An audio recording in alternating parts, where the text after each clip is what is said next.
there's a lot required because it is, I'll just tell you this, it's an acid trip when we wrote it. It is like...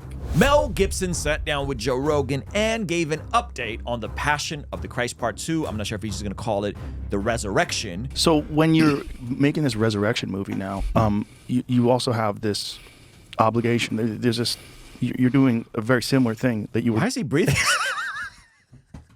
That man is Why is he breathing like that, bro? He is I'm alive. uncomfortable. He's raising my anxiety.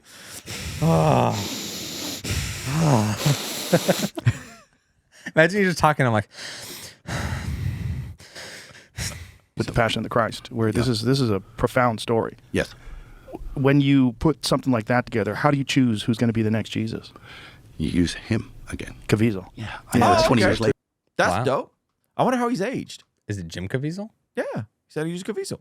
Is that the one that did the recent movie? No, he did The Sound of Freedom, but he played Jesus. That's the guy that played Jesus? Yeah. What? Yeah. So, listen, actors age different.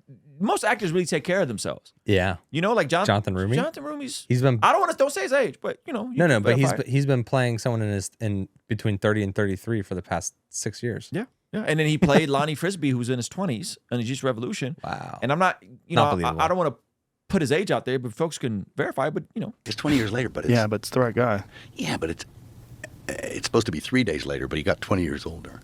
And I think I have to use a few techniques that they've started to get really good with The CGI and they can do amazing things now. You can actually get some of the same people. And by the time you film it, it'll be even better. Yeah. When are you going to start filming? I'm hoping next year sometime. There's a lot required because it is, I'll just tell you this, it's an acid trip when we wrote it. What? It is... What is this man talking? Hey, Mel! Mel! He's like, let me pitch the movie in a way that Christians will never watch it. What is he saying? It's an acid trip with the heavy breathing? Well, because I think they It's probably Jesus going into hell. yeah.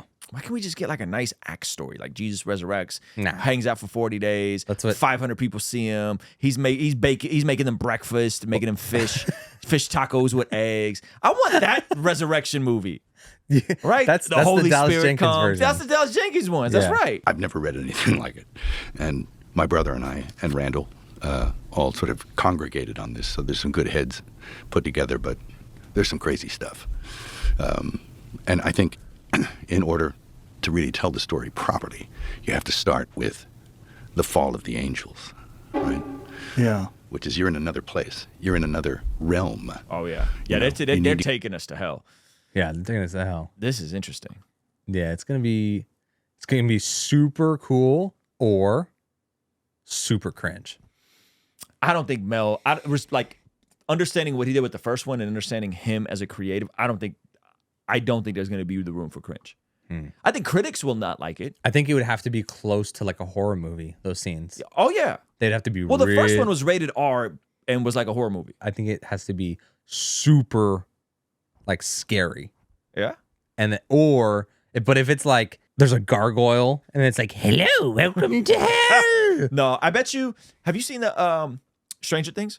Yeah. You seen it Upside Down in Stranger Things? Mm-hmm. I can see it being like that. Bad. You think that's bad? It works in the context of Stranger Things. I don't think, because here's the thing. Bro, the Stranger Things Upside Down is crazy. Chat, am I tripping? I remember Not being scary. spooked out. Not scary enough. Not scary enough. Yeah. Pretty scary though. Stranger Things is also like rated PG-13, I want to say. Like there's enough true. of a teenage appeal to it. That's true. Fair enough. So if they go R-rated, but that level of like spookiness, Yeah. I'm thinking like, what's that one movie where the horror movie where the kid astro projects and he gets lost in a demonic dimension? I don't remember that. Oh, movie. Insidious. Is that what it's called? Oh, that got me the chills. Insidious. Huh? Yo, I have not watched a horror movie since my teens. And that was a little phase. That's horrifying. You went through a horror movie phase?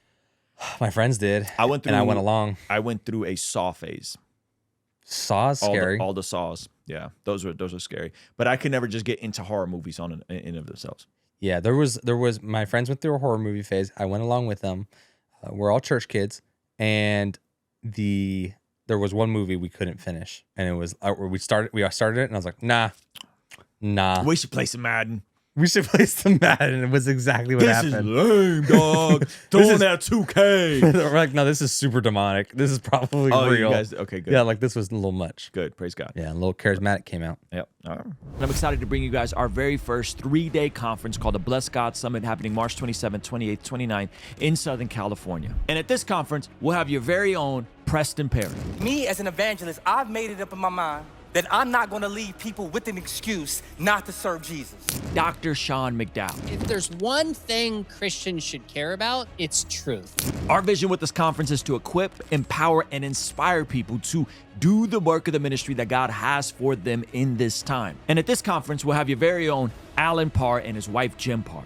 The number one reason, people want to get divorced because they want to find someone else who can make them happy. Now, what they don't realize, they're chasing the wind. John McCrae from What Do You Mean?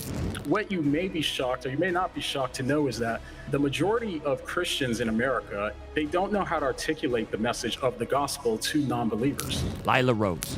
Love and marriage go together, that sex and marriage go together, that sex can bring life into the world, and that's an amazing thing, that's not a bad thing. Trizzle Fitness. Most people fail at dieting because they're just trying to lose weight too fast. What are you in such a rush for? But where a lot of people get stuck is figuring out what it looks like to walk in that. And so these 3 pillars of our conference will be covering everything from apologetics to family in the home and the marketplace, and how you can lean into those 3 pillars to discover your calling on this side of eternity.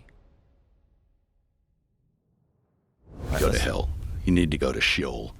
So you're gonna have hell. You're gonna have Satan. All that. Yeah. Whoa. Sure, you gotta, yeah. Right. You gotta have his origin. How do you How do you depict Played by Lil Nas X. that? This is a good question. And I think I have ideas about how to do that. And ideas about how to evoke things and emotions in people from the way you depict it and the way you shoot it. So I've been thinking about it for a long time. So it's not going to be easy, and it's going to require a lot of planning. And I'm not wholly sure I can pull it off, to tell you the truth. It's really super ambitious. But I'll take a crack at it. Because that's what you got to do, right? Walk up to the plate, right? So I wonder why it's taking so long for it to happen. They've been talking about this for years, maybe a decade. What is it taking so long? That's interesting. They probably had to really nail down a script, and I'm guessing that took a while, which version they wanted to go with. I wanted the fish tacos with eggs. breakfast Jesus. I want that version. Yeah. You know, maybe Dallas will make that version. Maybe some of that will be in season 7 of The Chosen. Just happy Jesus. It's happy Jesus, man. He conquered death and hell and Hades and demons. He's like, hey, I'm just kind of chilling for the next 40 days or so. 40 days. Just kind of prove that I'm here. Don't really got much to say. Kind of just here to hang out, really. This is like after service. After service. Pastor in the lobby. but it's not about me, you know. Right. It's about something else. Well, So- if anybody can do it, you can do it. Well, I hope so. 'Cause Yeah. It's trying to find the way in that's not like cheesy or obvious, but that actually it's almost like a magic trick in a sense. It's diversion. It's obfuscate this, show that. Look over here. You know, I don't. Yeah. It's Do you have a title? yeah. It's just like the resurrection of the Christ. Oh, that's fire. It's like so. So that's- Passion of the Christ, Resurrection, of the Christ. of the Christ. The time. Is that an exclusive? It sounded like it Sound like you dropped it exclusive on Joe Rogan. Joe Rogan. It's very ambitious. That's all I'll say. It took a long time to write. It's really ambitious, and it goes from like the fall of the angels to the death of the last apostle. Do you have a start date? I don't have a start date. I just have to begin pre-production and see what happens, and it's just going to roll in its own time. It's taking its own time. I thought it was late. I thought, it's taking too long. It's taking too long, but it's probably just right. Yeah, it's when it's supposed to be. It's taking too Yeah. long. Well, take if you too believe long. that, that's true. Yeah. Yeah. I don't know. I hope you're right. I think I'm right. My instincts are that I'm right. Yeah, yeah. And if I was going to trust anybody with that story, it would be you. Yeah. I don't know. I like it. Sounds good. Hey, I'm looking forward to it. I like it. He's got competition now. I'll say that. He did wait a little long. I think. I'm saying, Yeah, I don't think it's competition. coming I up on think- season 5 of The Chosen. No, here's why I don't think it's competition. If he shoots it next year, so season 5 of The Chosen's coming out within the next couple months. Okay. That means 2026 season 6 would be coming out. So yeah, maybe you're right. Maybe 2027 season 7 is coming out in 2027. I don't think it's competition in this sense. I think this is people get 2 great depictions of it that are probably going to be very different, showing different sides. And I think that's a W. And the audience is going to be primed. Yeah, that's true. Meaning, we just went and saw the resurrection with The Chosen around Easter Sunday, 2027, hopefully. And they're not being creepy with it. Yeah. And then we can get the rated R version. And then you get the rated R version with Mel. So I think the audience will be more primed. My guess is that The Chosen will be bigger for season 7 than ever before. Yeah. It's already massive. Like I just did Chosen Con in September and there was 6,000 people that went to Chosen Con. Whoa. Paid people were at Chosen Con for, I think, 2.5 days, which, by the way, shout out to Dallas Jenkins. He let me launch into the very first session. I don't think you can compare them. I don't think you can compare. I think they're very You're comparing a movie that takes place over 24 hours, right? Yeah. Of Jesus' very different. Of Jesus' crucifixion with a show that tracks his entire ministry. Yeah, the Passion of the Christ was great. It was great. It was Yeah. cinematic, but it was like a horror film. It was just watching Jesus get brutally beaten for 90 minutes. It was a lot. Was it really? You never seen it? No. You should watch it.